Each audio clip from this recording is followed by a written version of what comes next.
I already scanned ahead, so I know I'm going to have to find this American movies button. Where are you? There we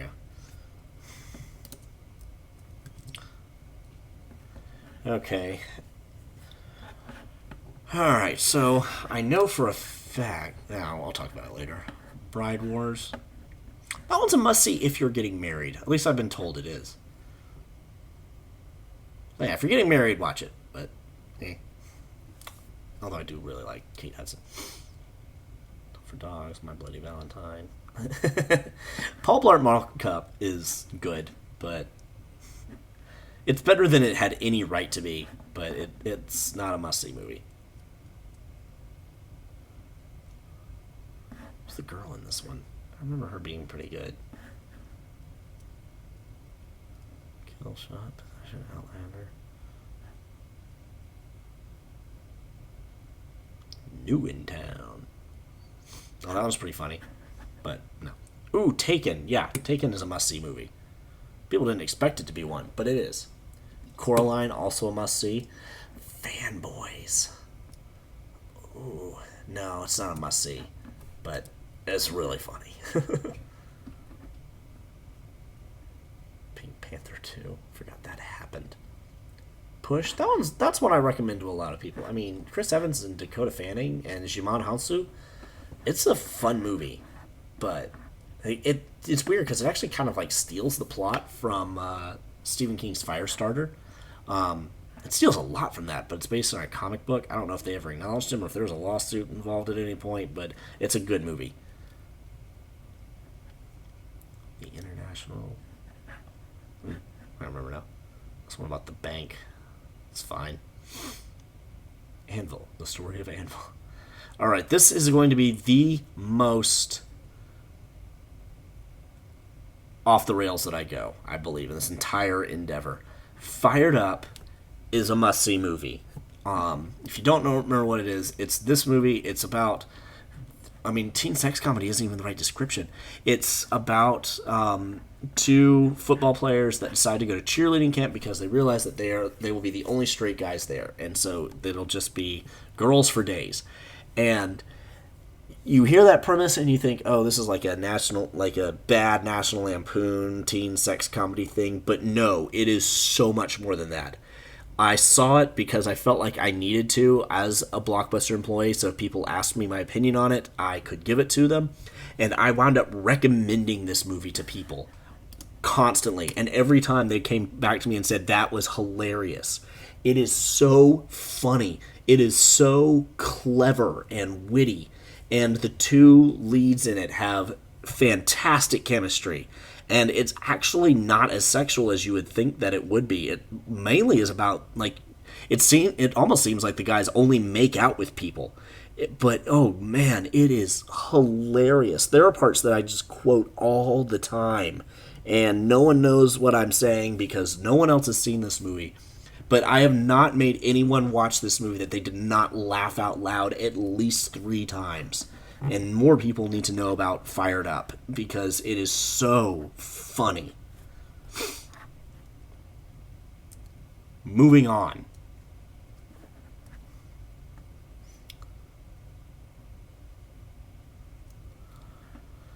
Phoebe in Wonderland. That's a movie where I discovered that Ella Fanning is a fantastic actress. It's good, but it's not a must see. I did tell a lot of people that they should see it at the time. I probably would not have if I did not work at Blockbuster though. Last House on the Left. This is one that I've read the synopsis of the original, which was banned in England until like 2010, I think, and the remake, and it makes an interesting change to it that justifies itself. The original, I believe, was not Wes Anderson, Wes Craven's first movie. Sunshine Cleaning. For those that didn't know, Amy Adams and Emily Blunt were in a movie together. Oh, Steve Zahn was in that one. I want to see it. It looked good, and it got pretty good reviews. Duplicity. That's a good movie. It's a heist comedy that's very unappreciated, and people should watch it. I Love You Man. Okay, I'm going to put I Love You Man down because it's so surprising. It takes the chick flick formula like to a T. Like they had to have used it as a roadmap, and just make it about two guys becoming friends with each other, and it's really funny. Paul Rudd and Jason Segel have great chemistry in it. I actually need to rewatch that one. It's been a while. 12 rounds. Oh, I saw that. Is that John Cena's first movie?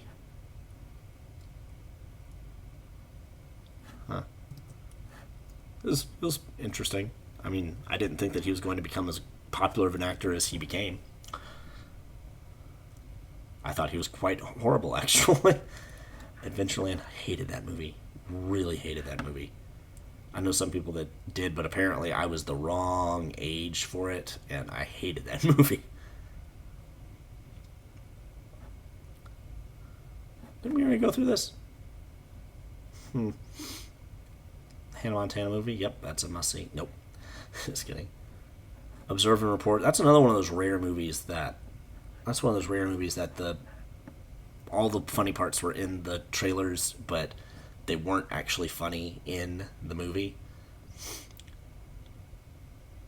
Not good. Do not recommend Observe and Report. It's pretty awful.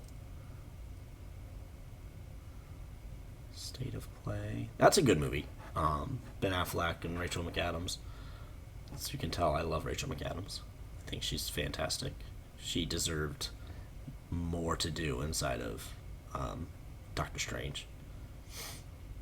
A lot of people debate between Emily Blunt and Amy Adams, and they're both great actresses, but I think that Rachel McAdams needs to be included on that list because she's so good.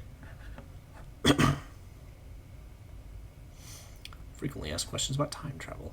Eaton Chronicles, obsessed. Eaton Chronicles, what is that? Oh, that looks like quality right there.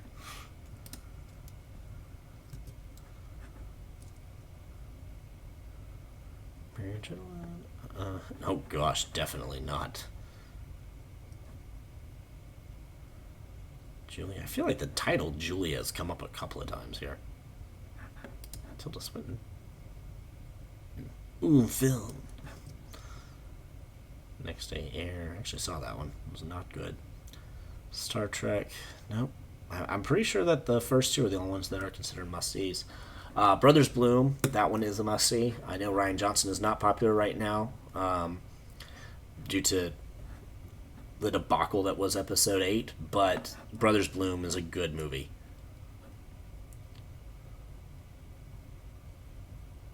Terminator Salvation should have been good, but it was not. Up? Oh, yes, Up is a must-see movie. Holy cow. Away We Go is a movie no one saw, but I did because I worked at Blockbuster, and it's actually a very sweet movie that I would recommend to people. Hangover. Is the first Hangover a must-see? The second and third one definitely are not, but the first one... It was for like 3 years, but now I don't think it is anymore.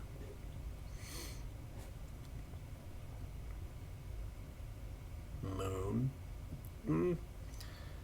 Among film heads, that one's considered a must-see, but I don't think that it is for like everybody. It's a must-see sci-fi, but not a must-see just general movie.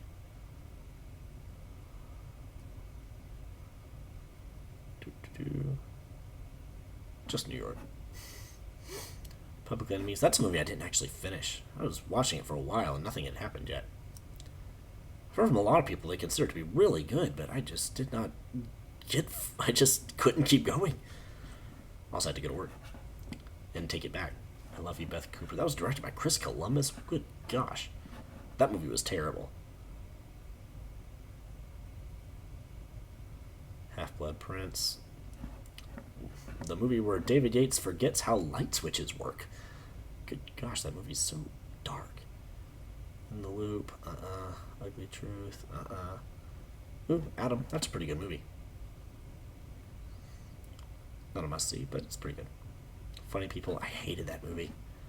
Really did not like that movie at all. I've heard a lot of people say that it's really good, but I just did not care for it. It went on like an hour longer than it should have. Kind of has like an experimental approach to storytelling, and it's like two movies in one. So you have a whole plot set up at the beginning, and then that plot resolves itself, but then the movie's still going, and you don't really know what to do with yourself. Julie and Julia, that's a good movie, but not a must see. District 9, good movie, not a must see. Might Get Loud. That's one of my favorite documentaries, but I can't say any documentary is a must see. Time Traveler's Wife. Never saw it. I was not the target demographic. Do love Rachel McAdams, though, as previously stated. Inglourious Bastards. Yeah, that one's a must see. That movie is great. Is that one my favorite Tarantino movie? Not sure. It might be. World's Greatest Dad. That's a weird, dark movie. Taking Woodstock. Taking Woodstock is the worst movie I have ever seen.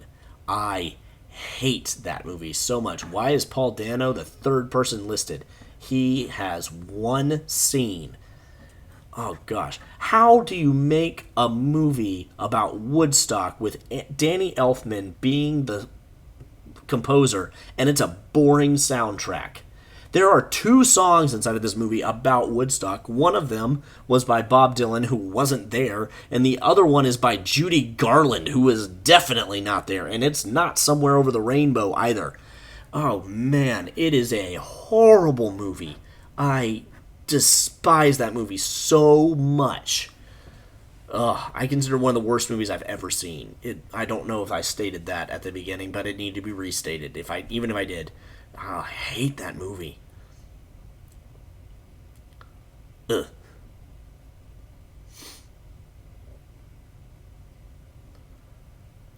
On YouTube, you get a lot of you can get popular making just blistering reviews of movies, and that's one I could do it, but I don't want to watch it again ever. Ugh.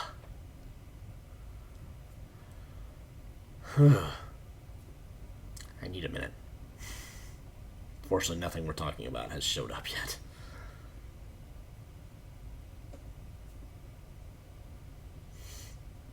Countdown to Liquor Day. Serious man. Okay, that movie was fine, but I need someone to explain to me what the beginning of that movie is about. It felt like a prank. And I've watched a couple of essays on it, and none of them even mention the beginning of the movie. Like, they just skip over it completely, and I don't understand it. I don't know why it was there. With it, that's a good movie. I'd recommend that one. Zombieland is, yeah, that's a must-see. That's really good. I feel like that was the first movie that really showed the world, or got the world to see who this Emma Stone character was. Couples Retreat. That's a good movie. Worth seeing. The Damned United. Ooh. Oh. No, it's not a must-see movie, but it's a good movie.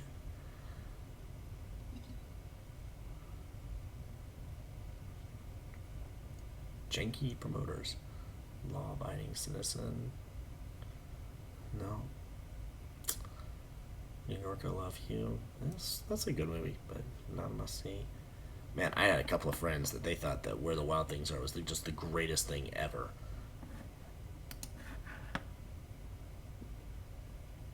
But it's kind of been forgotten at this point. That's the one thing that that's one thing I am having to fight in this, is there's a lot of these that I remember when they came out and what a big friggin' deal they were, but now no one talks about them anymore. Men Who Stare at Goats. I saw that. Did not see Precious. That did not look like my kind of movie, or a movie that anyone would ever ask me my opinion on it. Pirate Radio is a good movie too. I'd recommend that one to people, but not a must-see. Young Victoria. Okay, I think The Young Victoria is a must-see. It is a wonderful movie. Emily Blunt is incredible in it. Paul Bettany is always great. Blindside, I love it. I don't think it's a must-see movie, though. Alright, I'm only putting on the first Twilight movie. The rest of them can suck it. Fantastic Mr. Fox is a must-see movie in my family, but not for everybody else. Ninja Assassin is just boring.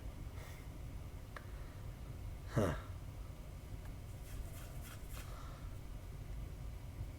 Everybody's Fine. Oh, I saw that one. It's very boring. It was weird because it stars Robert De Niro and it's a movie. I'm thinking of the right one, right? Oh, no, not that one. Never mind. Up in the Air. That one is a good movie. Did I skip over Thank You for Smoking? Yeah, Thank You for Smoking is not a must-see movie. It's good, but it's not a must-see. Lovely Bones. That's a really good movie. Again, Saoirse Ronan. Girl is a force to be reckoned with in the acting world. Avatar. Okay, so see, this is exactly what I'm talking about. Avatar was huge. It is still the second highest grossing film of all time. Or first highest grossing film of all time. But it's... does anybody even care? Like, I don't think you need to see it anymore. I don't want to see it now. I don't think it's a must-see movie. Despite how... Because it also didn't impact anything. Like, no one talks about it. No one references it. Nobody... It didn't change the way movies are made. If anything, it reinforced what was already being done with the blue screen euphoria that's going on right now. Yeah, it's not a must-see movie. It's not... I don't even like it. Oh, look. Young Victoria again. That one's better than Avatar. Imaginary of Dr. Parnassus. That one you should watch. It's not a must-see, but you should watch it. Sherlock Holmes. This one, I consider that one a must-see. I think it is a just great, great movie. I think that's the last we're going to see of Guy Ritchie, but it's a great movie. Alright. 1, 2, 3, 4, 5, 6, 7, 8, 9, 10. 10 again. There's a steep drop-off from the 90s, though, I'll tell you that. Alright, so that's 2009. Let's go.